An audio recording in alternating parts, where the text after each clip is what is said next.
Hello everyone, welcome to digital পড়াশোনা academy. সম্পূর্ণ বাংলায় জেনারেল সায়েন্সের প্রস্তুতি নেওয়ার জন্য তোমরা ডিজিটাল পড়াশোনা একাডেমি ইউটিউব চ্যানেলটি সাবস্ক্রাইব করে নিতে পারো।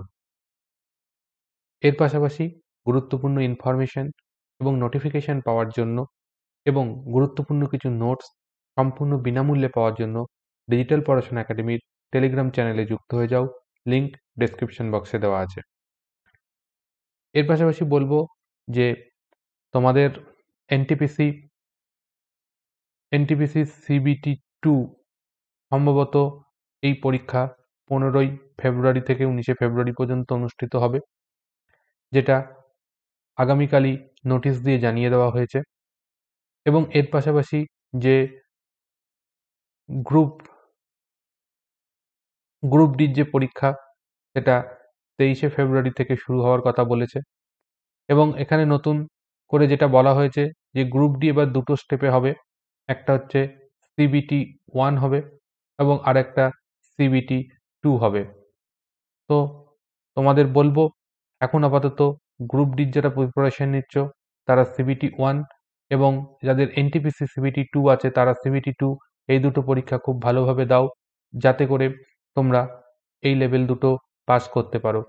এবং যেহেতু রেলওয়ে বোর্ড যেমনভাবে আমাদেরকে বলছে সেভাবেই আমাদের করতে হবে, অর্থাৎ প্রস্তুতি আমাদের নিয়ে যেতে হবে, যাতে করে আমরা তারা যেভাবেই পরীক্ষা নিক না কেন আমরা সেটাকে ক্লিয়ার করতে পারি। তাই জন্যে বলবো, সিবিটি 2 যেটা গ্রুপ ডির সিবিটি 2 যে পরীক্ষা হবে, সেই পরীক্ষা নিয়ে পরে কোনো একদিন আমি সিলেবাস এবং কিভাবে তার প্রিপারেশন নিতে হবে সেটা সিবিটি 1 পরীক্ষা হয়ে যাক, তারপর সেটা নিয়ে আলোচনা শুরু করব। তাই এখন আমরা শুধুমাত্র গ্রুপ ডি সিবিটি 1 পরীক্ষা এবং এনটিপিসি সিবিটি 2 পরীক্ষা, এই দুটো নিয়েই কাজ করব। এবং এই দুটো পরীক্ষার জন্য এবং এই দুটো পরীক্ষায় জেনারেল সায়েন্সে ভালো নাম্বার পাওয়ার জন্য এই যে ক্লাসগুলো এখানে রয়েছে, এই প্রত্যেকটা ক্লাস তোমরা অবশ্যই করতে থাকো এবং দেখে নাও। এগুলোর লিঙ্ক কিন্তু ডেসক্রিপশন বক্সে দেওয়া আছে এবং চ্যানেলের প্লেলিস্টে গিয়ে প্রত্যেকটা ক্লাস তোমরা দেখে নিতে পারবে। আজকে আমাদের যে ক্লাসটা হচ্ছে সেটা চ্যাপ্টার ওয়াইজ কেমিস্ট্রির রিভিশন ক্লাস, যেটা প্রথমে কিছুটা থিওরি পড়ানো হয় এবং তারপর এমসিকিউ করানো হয়। এইভাবে যেভাবে চলছে সেভাবেই কিন্তু আজকেও আমরা করব। আজকে আমরা এই ক্লাসে যে বিষয়টা নিয়ে পড়তে চলেছি সেটা হচ্ছে পর্যায় সারণী। এর আগের ক্লাসগুলো তোমরা যদি না দেখে থাকো তাহলে আই বটন এবং ডেসক্রিপশন বক্সের লিঙ্ক থেকে গিয়ে অবশ্যই ক্লাসগুলো করে নিও। তাহলে পর্যায় সারণী, আগে আমাদের জানতে হবে পর্যায় সারণী কেন, কি প্রয়োজন, কি জন্য আসলো। যদি তোমাদের জিজ্ঞাসা করি এখন প্রকৃতিতে প্রাপ্ত মোট মৌলের সংখ্যা কত, সেই সংখ্যাটা হচ্ছে 118। এবার এই 118খানা যে মৌল রয়েছে, এদেরকে কি একটা একটা করে নিয়ে তাদের রাসায়নিক ধর্ম এবং তাদেরকে সেই ধর্মগুলো জানা, পড়া, মনে রাখা কি সম্ভব হতো? কখনোই সম্ভব হতো না। তাই জন্যে বিজ্ঞানীরা একটা চিন্তাভাবনা করলেন যে আমরা এই 118টা মৌল, বা তখন যে সময় করছেন সেই সময় যতগুলো মৌল আবিষ্কৃত হয়েছে, প্রত্যেকটা মৌল সম্বন্ধে আলাদা আলাদা করে না পড়ে তারা বলল যে মৌলগুলো, অর্থাৎ যাদের রাসায়নিক ধর্ম একই রকম আছে, এই রকম মৌলগুলো নিয়ে এক একটা গ্রুপ তৈরি করা হোক, যাতে করে আমরা ওই গ্রুপে থাকা একটা মৌলের চরিত্রবলী যদি পড়ে নিই তাহলে বাকিগুলোর কথা আমরা সহজেই বলতে পারবো। এতে করে কি হবে, আমাদের 118খানা মৌল সম্বন্ধে পড়ার দরকার নেই, তার পরিবর্তে আমরা হয়তো 18খানা মনে রাখতে পারলেই আমাদের সমস্ত কাজ হয়ে যাবে। এই ধরনের চিন্তাভাবনা করতে করতে প্রথম বিজ্ঞানী বার্জেলিয়াস, তিনি তখন আবিষ্কৃত মৌলগুলোকে দুটো ভাগে ভাগ করলেন। একটা হলো মেটাল আর একটা হলো নন মেটাল, অর্থাৎ ধাতু এবং অধাতু, এই দুটো শ্রেণীতে ভাগ করলেন। অর্থাৎ যাদের ধাতুর যে বৈশিষ্ট্যগুলো পড়িয়ে এসেছি সেইগুলো আছে তাদেরকে ধাতু বললেন, যাদের নেই তাদেরকে অধাতু বললেন। কিন্তু এইভাবে বিশ্লেষণ করতে গিয়ে একটা সময় দেখা গেল যে বেশ কিছু এমন মৌল পাওয়া গেল যার মধ্যে ধাতু এবং অধাতু উভয় ধর্মই বর্তমান। তোমরা জানো যে ধাতুকল্প রয়েছে, আর্সেনিক, অ্যান্টিমনি, এগুলো। সেই সময় এই সমস্যার সমাধান কি করে হবে?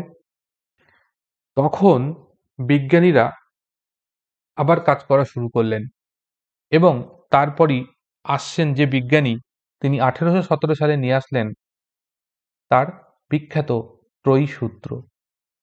সেই ত্রয়ী সূত্রে কি বলা হচ্ছে?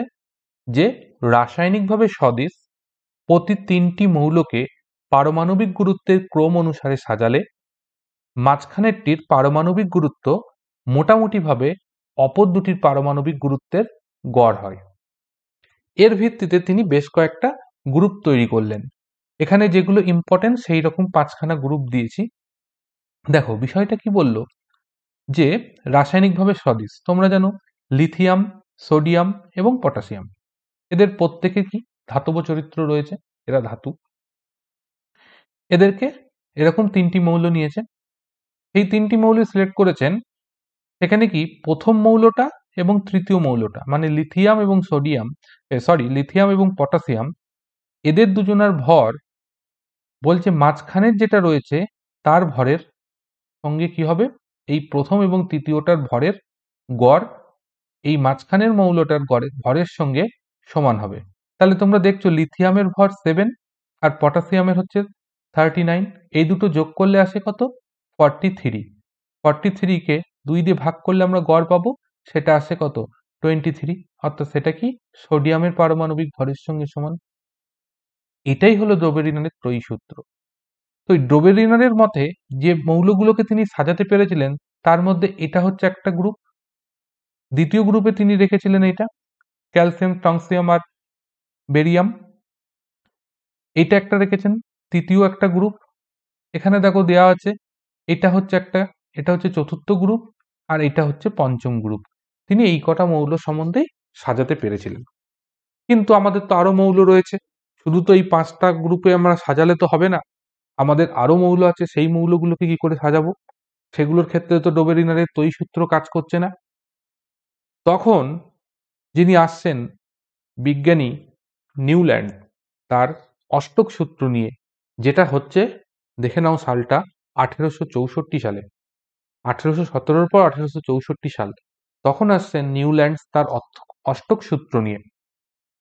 সেই নিউল্যান্ড তার অষ্টক সূত্রে কি বলল, যে মৌল সমূহকে ক্রমবর্ধমান পারমাণবিক গুরুত্ব অনুসারে যদি সজ্জিত করা হয়, তাহলে কোনো একটি নির্দিষ্ট মৌল থেকে শুরু করে পরের অষ্টম মৌলটিতে ধর্ম প্রথমটির অনুরূপ হয়। মানে তিনি সাজানো শুরু করলেন 1 2 3 4 5 6 7 8, এই 8 নম্বর মৌলটাকে তিনি আর এখানে লিখলেন না, তিনি নিয়ে আসলেন এখানে 8 9 10 এভাবে চলতে থাকলো। অর্থাৎ মৌলসমূহকে বলছে পারমাণবিক গুরুত্বের ক্রম অনুসারে তিনি ক্রমবর্ধমান, অর্থাৎ ছোট থেকে বড়, অর্থাৎ 1 2 3 4 এরম করে সাজালেন।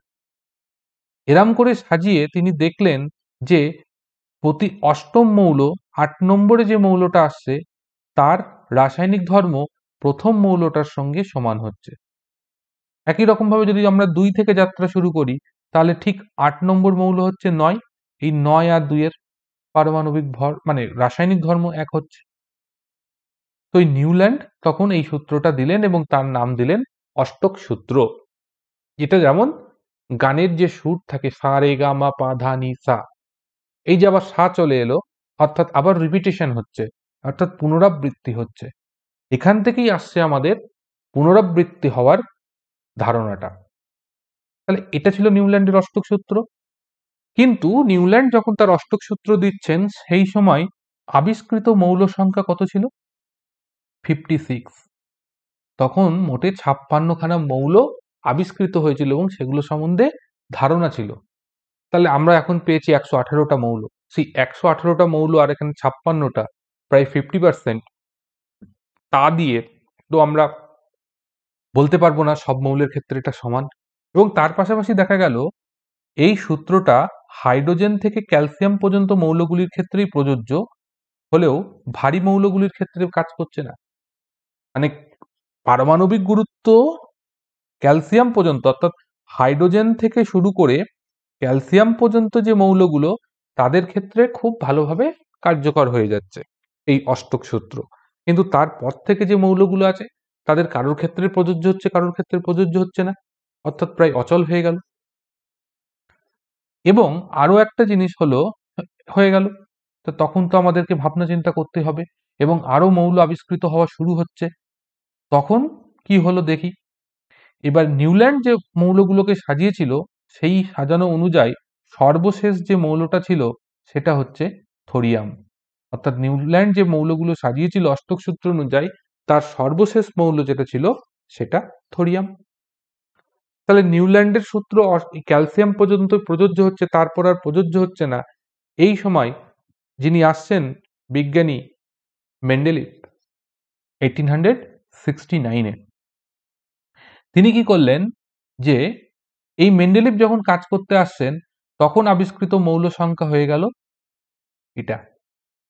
কিন্তু তখনও আমাদের নোবেল গ্যাস সম্বন্ধে কোনো ধারণা ছিল না। নোবেল গ্যাস সম্বন্ধে কোনো ধারণা ছিল না। নোবেল গ্যাস আবিষ্কৃত হচ্ছে 1871-এ। আর যখন এই সূত্রটা আসছে তখন কেবলমাত্র 63 খানা মৌলই আবিষ্কৃত রয়েছে। এইবার মেন্ডেলিভ কি বললেন যে না, মৌলসমূহের ভৌত এবং রাসায়নিক ধর্ম তাদের পারমাণবিক গুরুত্ব বৃদ্ধির সঙ্গে পর্যায়ক্রমে পুনরাবৃত্ত হয়। অর্থাৎ ভৌত এবং রাসায়নিক ধর্মগুলো তাদের পারমাণবিক গুরুত্ব বৃদ্ধির সঙ্গে পর্যায়ক্রমে পুনরাবৃত্ত হলো। তাহলে এইভাবে ধাপে ধাপে একটা সিদ্ধান্তে এসে দাঁড়ানো গেল, যার মাধ্যমে আমরা 63 খানা মৌলকে সাজাতে পারছি। কিন্তু সম্পূর্ণরূপে বলবো না মেন্ডেলিভের পর্যায় সূত্র একদম সঠিক ছিল, তারও কিছু ত্রুটি ছিল, কিছুক্ষণ বাদে দেখছি। এবার এই পর্যায়ক্রমে পুনরাবৃত্ত হয়, তা কোন ধর্মগুলো পদার্থের পর্যায়ক্রমে পুনরাবৃত্ত হবে? এখানে সেটাই বলা হয়েছে, পারমাণবিক ব্যাসার্ধ, আয়নীয় ব্যাসার্ধ, পারমাণবিক আয়তন, ধাতব ধর্ম, আয়নান বিভব, ইলেকট্রন আসক্তি, তড়িৎ ঋণাত্মকতা, গলনাঙ্ক, স্ফুটনাঙ্ক, যোজ্যতা, জারণ ধর্ম, বিজারণ ধর্ম, এইগুলো কিন্তু পর্যায়ক্রমে পুনরাবৃত্ত হয়। এখানে একটা কথা খুব ভাইটাল এবং মনে রাখবে, সেটা তেজস্ক্রিয়তা কিন্তু পর্যায়গত ধর্ম নয়, কারণ এটা পরমাণুর ইলেকট্রন বিন্যাসের ওপর নির্ভর করে না। তাই জন্য এটাকে পর্যায়গত ধর্ম আমরা বলতে পারবো না। তাহলে কোনগুলো পর্যায়গত ধর্ম, কোনগুলোর ভিত্তিতে মেন্ডেলিভ তার পর্যায় সারণীটা তৈরি করেছিলেন, সেটা আশা করি বোঝা গেল।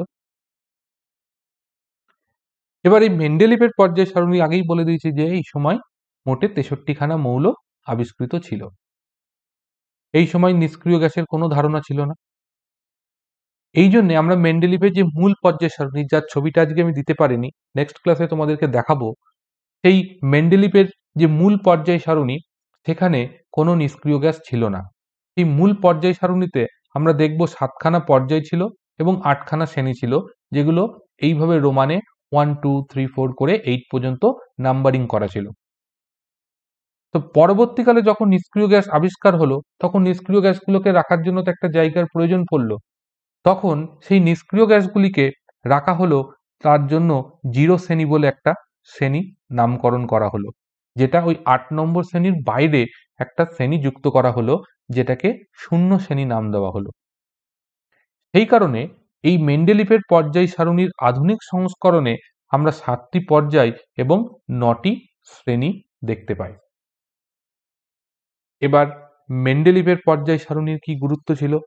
মেন্ডেলিভ 1864 সালের পর, অর্থাৎ প্রায় 1869 সালে কাজ করছেন।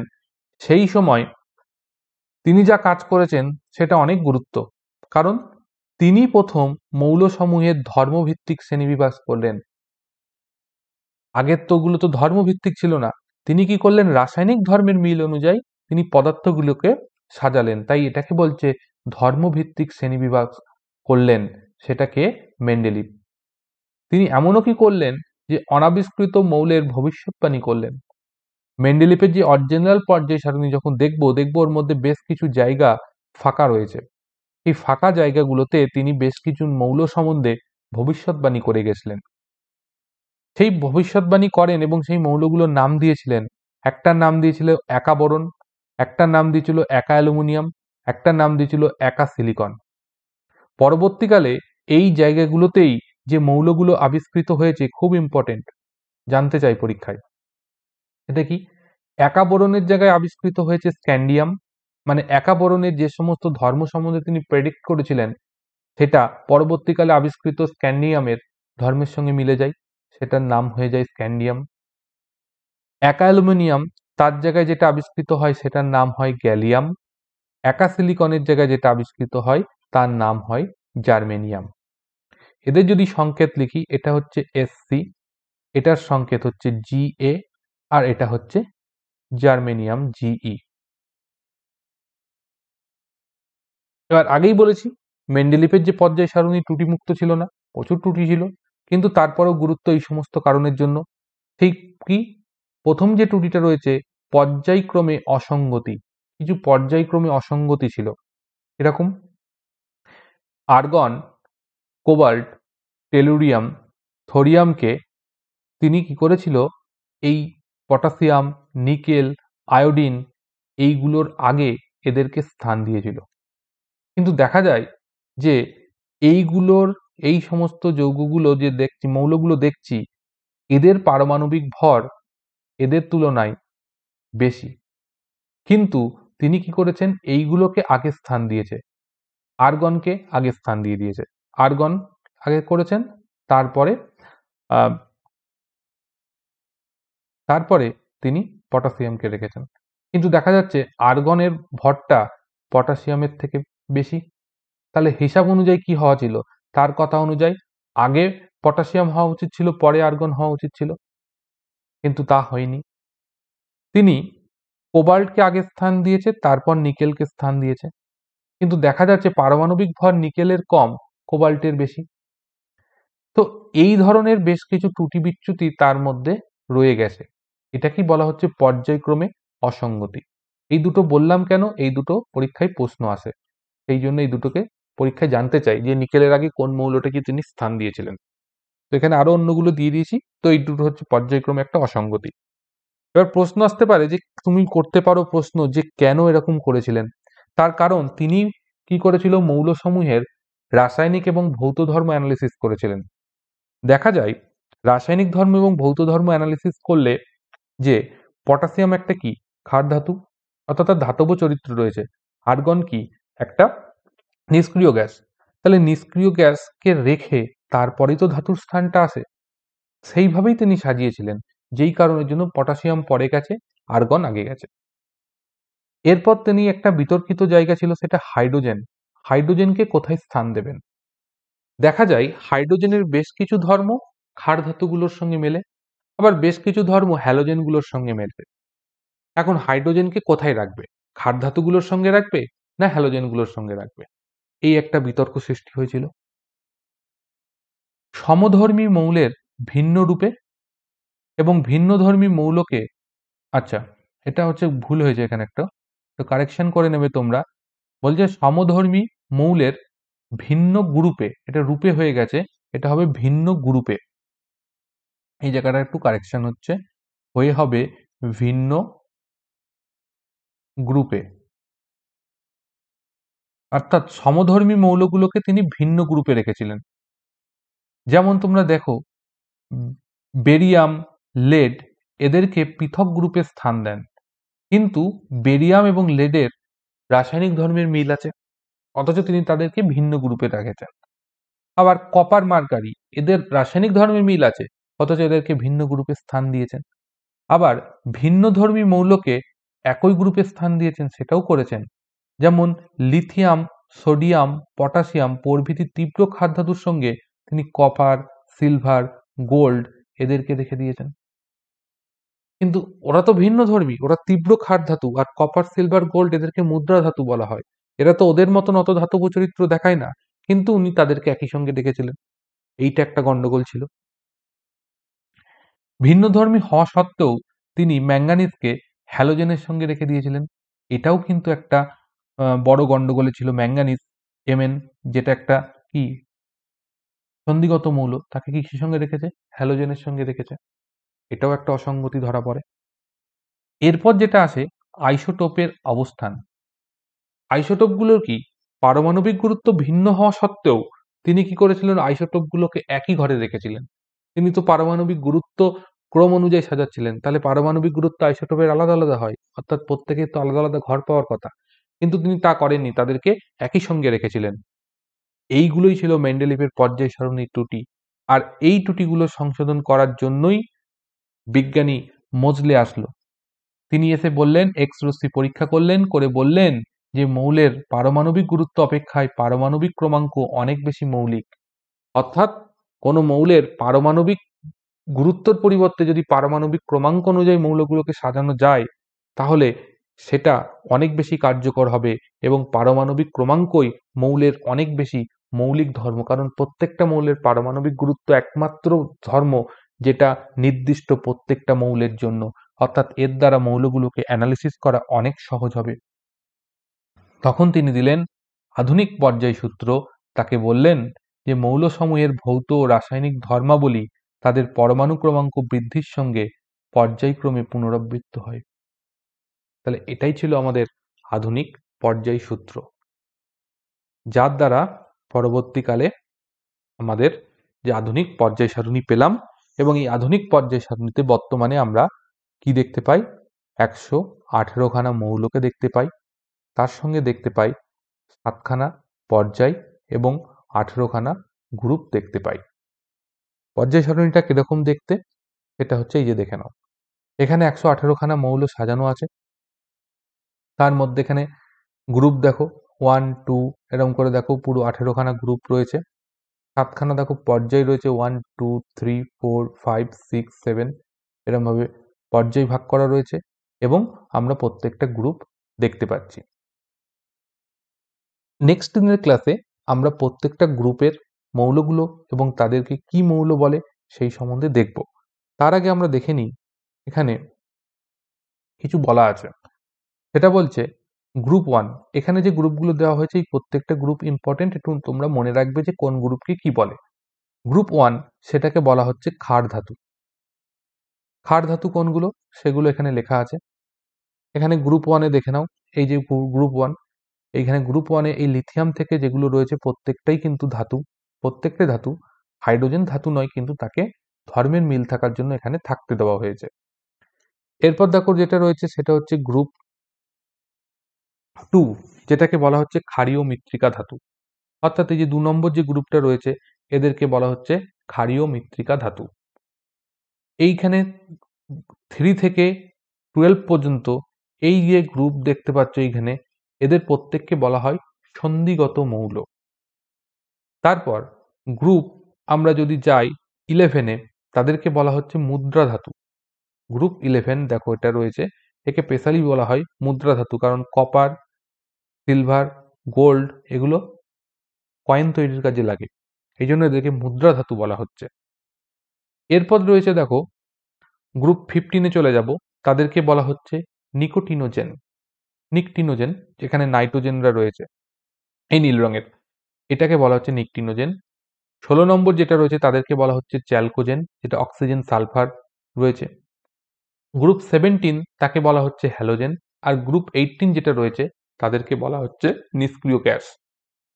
তাহলে এইখানে এই হচ্ছে বিষয়, এবং কোন মৌলগুলোকে কি নামে বলা হয় সেগুলো কিন্তু উদাহরণ হিসাবে দিয়ে দেওয়া আছে। তো আশা করছি তোমরা ভবিষ্যতে আর কোনো অসুবিধা হবে না কোন মৌলটার নাম কি। যদি বলে কপার, এটা কি ধরনের, তাহলে সেটা তোমরা অবশ্যই বলতে পারবে মুদ্রা ধাতু। তো এই হচ্ছে আধুনিক পর্যায় সারণী, এবং আধুনিক পর্যায় সারণীতে এইভাবে বিষয়গুলোকে উপস্থাপন করেছে। এবার এই আধুনিক পর্যায় সারণীতে আমরা তিনটে জিনিস, এই কয়েকটা জিনিস লক্ষ্য করতে পারবো। এগুলো সম্বন্ধে নেক্সট ক্লাসে পড়াবো, কোন ব্লকের কি বৈশিষ্ট্য। আগে জেনে রাখো, আমরা দেখতে পাবো S block, P block, D block এবং এফ ব্লক। এইগুলো কি করে আসছে। আধুনিক পর্যায় সারণী পড়তে গেলে তোমরা এটা মনে রাখবে যে একই গ্রুপে যে সমস্ত মৌলগুলো অবস্থান করে তাদের প্রত্যেকের সর্ববহিস্থ কক্ষপথের ইলেকট্রন সংখ্যা সমান হয়। তাহলে আধুনিক পর্যায় সারণীতে প্রত্যেকটা গ্রুপে অবস্থিত মৌলগুলোর একটা জিনিস কমন থাকে, রাসায়নিক ধর্মের মিল থাকা ছাড়াও আরও একটা গুরুত্বপূর্ণ জিনিসের মিল থাকে, সেটা হচ্ছে সর্ববহিস্থ কক্ষে সমান সংখ্যক ইলেকট্রন থাকে। এবার আমরা পড়েছি পরমাণুর গঠন পড়ার সময় 4টে কক্ষপথ এস, পি, ডি এবং এফ এটা পেয়েছি। যে সমস্ত মৌলগুলোর সর্ববহিস্থ কক্ষপথে যে ইলেকট্রন মানে সর্বশেষ যে ইলেকট্রন যে কক্ষকে থাকে, অর্থাৎ এই উপকক্ষগুলোর মধ্যে যেটার মধ্যে থাকে সেইটাকেই আমরা সেই ব্লক বলি। যার এস উপকক্ষে ইলেকট্রন থাকে তাদেরকে এস ব্লক বলি, যার পি উপকক্ষে ইলেকট্রন থাকে তাদেরকে পি ব্লক বলি, যাদের ডি উপকক্ষে থাকে তাকে ডি ব্লক বলি, যাদের এফ উপকক্ষে থাকে তাদেরকে আমরা এফ ব্লক বলি। সেই হিসাবে কিন্তু এই পর্যায় সারণীর 1 নম্বর এবং 2 নম্বর গ্রুপের যে মৌলগুলো থাকে তাদেরকে আমরা বলি এস ব্লক এলিমেন্ট। এখানে গ্রুপ 3 থেকে গ্রুপ 12 পর্যন্ত যে গ্রুপগুলো রয়েছে সেই মৌলগুলোকে আমরা বলে থাকি ডি ব্লক এলিমেন্ট। গ্রুপ 13 থেকে শুরু করে 18 পর্যন্ত যে মৌলগুলো রয়েছে সেগুলোকে আমরা বলে থাকি পি ব্লক এলিমেন্ট। আর এখানে এটা হিলিয়াম থাকে, সেই হিলিয়ামের তোমরা যদি দেখো সর্ববহিস্থ কক্ষে S2 অর্থাৎ 2টো ইলেকট্রন থাকে এস কক্ষপথে, তাই এটাও কিন্তু একটা এস ব্লক মৌল, কিন্তু একে যেহেতু নিষ্ক্রিয় গ্যাস তাই 18 নম্বর গ্রুপে রাখা হয়েছে। আর এটা হচ্ছে এইখানে ষষ্ঠ এবং সপ্তম পর্যায়ে দুটো থাকে, একটা ল্যান্থানাম থাকে একটা নাট থাকে। সেই ল্যান্থানাম এবং অ্যাক্টিনাইট এদের নিয়েই হচ্ছে ল্যান্থানাইট এবং অ্যাক্টিনাইট দুটো শ্রেণী থাকে যাদেরকে এফ ব্লক মৌল বলা হয়ে থাকে। তাহলে আশা করছি কোনটা কোন ব্লক হয় কিভাবে হয় সেটা তোমাদের ক্লিয়ার হলো। এবার আমরা দেখে নেব যে আধুনিক পর্যায় সারণীতে কোনো মৌলের অবস্থান আমরা কিভাবে নির্ণয় করব। তো আমাদেরকে ধরো বলে দিল একটা মৌলের পরমাণু ক্রমাঙ্ক 12, তাহলে সেই মৌলটা আধুনিক পর্যায় সারণীতে কোথায় থাকবে? তার জন্য মাস্ট তোমাদের যেটা জানতে হবে সেটা হচ্ছে ইলেকট্রন বিন্যাস, আর নাহলে মুখস্থ করতে হবে অবস্থান কোথায়। তো এটার যদি ইলেকট্রন বিন্যাস আমরা লিখি তাহলে হচ্ছে 1s2, 2s2, 2p6, তারপর 3s2, এই হচ্ছে 12টা ইলেকট্রন সাজানো হয়ে গেল। এবার আমাদের কাজ হচ্ছে একটাই জিনিস তোমাদেরকে বললাম যে সর্ববহিস্থ কক্ষপথটা আমাদের কাজে লাগবে। তাহলে এই মৌলটার ক্ষেত্রে যার পারমাণবিক ক্রমাঙ্ক 12 তার সর্ববহিস্থ কক্ষক হচ্ছে 3s2। এবার এই যে মুখ্য কোয়ান্টাম সংখ্যা, তো এটাকে বলে এই যে 3টাকে তো মুখ্য কোয়ান্টাম সংখ্যা বলে। এই মুখ্য কোয়ান্টাম সংখ্যায় ওই মৌলটা কোন পর্যায়ে আছে তার স্থান বলে দেবে। তাহলে একটা কথা তোমরা মাথায় ঢুকিয়ে নাও যে মুখ্য কোয়ান্টাম সংখ্যার মান হচ্ছে ওই মৌলটি কোন পর্যায়ে অবস্থান করবে সেটিকে নির্দেশ করে। আর এই সর্ববহিস্থ কক্ষে কতগুলো ইলেকট্রন রয়েছে সেটাই হচ্ছে গ্রুপটাকে নির্দেশ করবে। তাহলে মুখ্য কোয়ান্টাম সংখ্যা কি? পিরিয়ডটাকে নির্দেশ করবে। আর কতগুলো ইলেকট্রন আছে সেটা কি করবে? আমাদের গ্রুপটাকে নির্দেশ করবে। এই পর্যন্ত ক্লিয়ার? তাহলে আমরা বলতে পারবো যে এই যে 12 পারমাণবিক ক্রমাঙ্ক বিশিষ্ট মৌলটা কত নম্বর পর্যায়ে থাকবে? সেটা 3 নম্বর পর্যায়ে থাকবে। কত নম্বর গ্রুপে থাকবে? সেটা আমরা জানি যে যেহেতু দুটো ইলেকট্রন আছে তাই 2 নম্বর গ্রুপে থাকবে, অর্থাৎ দ্বিতীয় শ্রেণীতে থাকবে। আশা করছি ক্লিয়ার। এইবার এখানে একটা টুইস্ট আছে। টুইস্টটা কি? যদি তোমাদের বলে দিই যে 17 এই মৌলটা পারমাণবিক ক্রমাঙ্ক বিশিষ্ট মৌলটা কোথায় থাকবে? তাহলে 1s2, 2s2, 2p6, 3s2, 3p5 এটার ইলেকট্রন বিন্যাস এটা হয়। এখানে আমরা দেখতে পাচ্ছি সর্ববহিস্থ কক্ষের মুখ্য কোয়ান্টাম সংখ্যা কত? 3। তাহলে আমরা বলছি এটা তৃতীয় পর্যায়ে থাকবে। ঠিক? এবার 5টা ইলেকট্রন আছে, তাহলে আমরা কি বলবো? এটা গ্রুপ 5-এ থাকবে। আমরা জানি কি গ্রুপ 5-এ যে মৌলগুলো থাকে তাদেরকে কি বলে? D block. ঠিক, ডি ব্লক এলিমেন্ট বলে। কিন্তু এখানে তো সর্ববহিস্থ কক্ষ কি পি, তাহলে অ্যাকচুয়ালি এই যে গ্রুপ 17 বিশিষ্ট মৌলটা হচ্ছে কি পি ব্লক। তাহলে পি ব্লক মৌল হতে গেলে পারে তাদেরকে কোথা থেকে 13 থেকে 18 এর মধ্যে থাকতে হবে। তো এখানে আমরা 5 নম্বর গ্রুপে বলতে পারি না, যেহেতু এটা ডি ব্লক নয় তাই এটা হবে না। তো এই ধরনের কেসে আমাদেরকে যদি দেখি যে পি ব্লক এলিমেন্ট আসছে, তাহলে সেটা কোন গ্রুপে থাকবে 13 থেকে 18 এর মধ্যে, এটা নির্ণয় করার জন্য আমাদেরকে যেটা করতে হবে, সব সময়ের জন্য পি ব্লক এলিমেন্ট কত নম্বর গ্রুপে থাকবে এটা নির্ণয় করার জন্য সর্ববহিস্থ কক্ষে যে ইলেকট্রন থাকবে তার সঙ্গে 12 যোগ করতে হবে। মাথায় ঢুকেছে?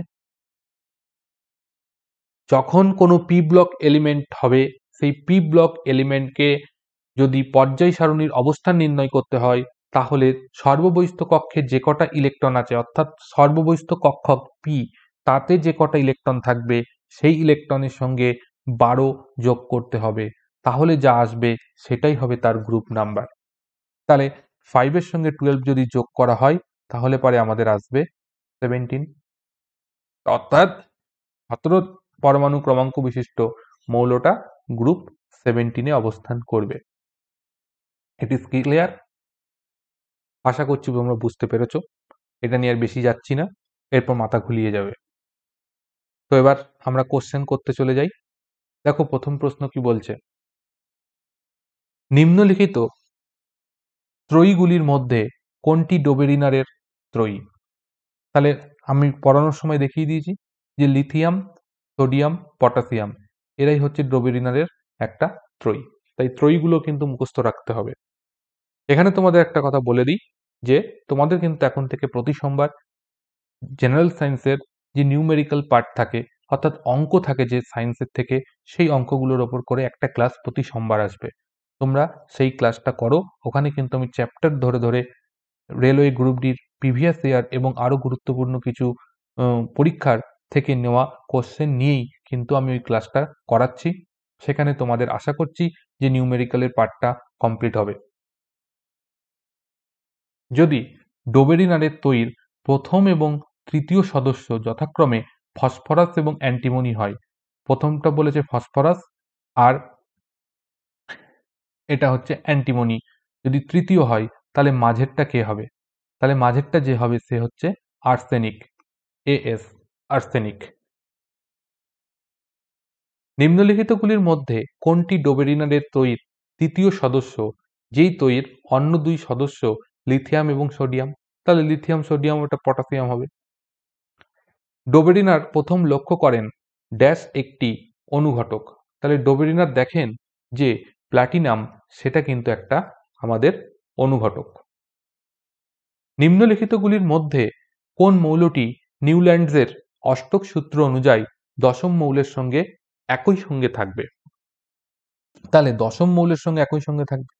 আমি যদি 1-2 করে লিখি তাহলে কি দেখছি 1, 2, 3, 4, 5, 6, 7, 8 নম্বর মৌলটা কোথায় আবার একের নিচে আসবে, কারণ প্রতি অষ্টম মৌলের রাসায়নিক ধর্ম কি হয়? সেম হয়। তাহলে 9, 10, তাহলে দশম মৌলটির সঙ্গে কার সঙ্গে? তৃতীয় মৌলের সঙ্গে রাসায়নিক ধর্ম সমান হবে, কারণ 3 থেকে যদি আমরা যাত্রা শুরু করি 1, 2, 3, 4, 5, 6, 7, 8, 10-এ গিয়ে 8 হচ্ছে, তাহলে তৃতীয় মৌলের সঙ্গে রাসায়নিক ধর্মের মিল থাকবে। ক্লিয়ার? নিউল্যান্ডের পর্যায় সারণীতে ড্যাশ মৌলগুলিকে হ্যালোজেনের সঙ্গে রাখেন। তাহলে নিউল্যান্ডের পর্যায় সারণীর এটাও একটা ড্রব্যাক ছিল, সেটা হচ্ছে তিনি কোবাল্ট এবং নিকেলকে তিনি কি করেছিলেন যে হ্যালোজেনের সঙ্গে রেখেছিলেন, কিন্তু এদের সঙ্গে এফি অর্থাৎ লোহার ধর্মের মিল ছিল, কারণ কোবাল্ট, নিকেল, লোহা প্রত্যেকেই চুম্বক দ্বারা আকর্ষিত হয়, কিন্তু তিনি করেছিলেন এফির সঙ্গে রাখেননি, কোবাল্ট নিকেলকে হ্যালোজেনের সঙ্গে রেখেছিলেন। এটা ছিল তার ড্রব্যাক। কোনটি নিউল্যান্ডের অষ্টক সূত্রের সর্বশেষ মৌল? তাহলে এটা কি হবে? থোরিয়াম। কোন সূত্র অনুযায়ী লোহার সঙ্গে কোবাল্ট ও নিকেলের ধর্ম মিল থাকা সত্ত্বেও আলাদা গ্রুপে স্থান দেওয়া হয়েছিল? সেটা নিউল্যান্ডের অষ্টক সূত্র অনুযায়ী। নিউল্যান্ডের অষ্টক সূত্র অনুযায়ী কতগুলি মৌল প্রকৃতিতে উপস্থিত ছিল? এটা 56 খানা। কে আবিষ্কার করেন প্রত্যেক অষ্টম মৌলটির ধর্ম প্রথম মৌলটির সঙ্গে সমান? সেটা অপশন সি, নিউল্যান্ড। নিউল্যান্ডের অষ্টক সূত্র কোন মৌলটি পর্যন্ত সবচেয়ে ভালোভাবে কার্যকর? সেটা হচ্ছে ক্যালসিয়াম পর্যন্ত, হাইড্রোজেন থেকে ক্যালসিয়াম পর্যন্ত। কে পর্যায় সারণী আবিষ্কার করেন? পর্যায় সারণী যিনি প্রথম আবিষ্কার করছেন তিনি হচ্ছেন মেন্ডেলিভ। তোমাদের এখানে বলে রাখি, এই পর্যায় সারণীর উপর আমাদের টোটাল 3টে পার্টে ক্লাস আসবে। আজকে একটা হলো, আরো 2টো পার্টে কাল পরশু ক্লাস হবে। মেন্ডেলিভের পর্যায় সারণীর মৌলগুলিকে সাজানো হয়েছিল ড্যাশের ওপর ভিত্তি করে। তাহলে কিসের ওপর? মেন্ডেলিভ সাজিয়েছিলেন ক্রমবর্ধমান পারমাণবিক ভর বৃদ্ধির সঙ্গে, অর্থাৎ পারমাণবিক ভর বৃদ্ধির সঙ্গে এটা হবে। মেন্ডেলিভ যখন কাজ করেন সেই সময় আবিষ্কৃত মৌল সংখ্যা কত ছিল? সেটা 63 হানা। মেন্ডেলিভের পর্যায় সারণীর ফাঁকা স্থান ছিল নিম্নলিখিতগুলির মধ্যে কোন মৌলটি পরবর্তীকালে সেখানে আবিষ্কৃত হয়? তাহলে এখানে হচ্ছে জার্মেনিয়াম আবিষ্কৃত হয়েছে। কার পরিবর্তে? একা সিলিকনের পরিবর্তে আবিষ্কৃত হয়েছে জার্মেনিয়াম। মেন্ডেলিভের পর্যায় সারণীর অনুভূমিক সারিগুলি এবং উলম্ব স্তম্ভগুলিকে কি বলে? অনুভূমিক সারি যেগুলো সেগুলোকে বলা হয় কি? পর্যায়। আর উলম্ব সারিগুলোকে বলা হয় কি? শ্রেণী। তাহলে পর্যায় আর শ্রেণী।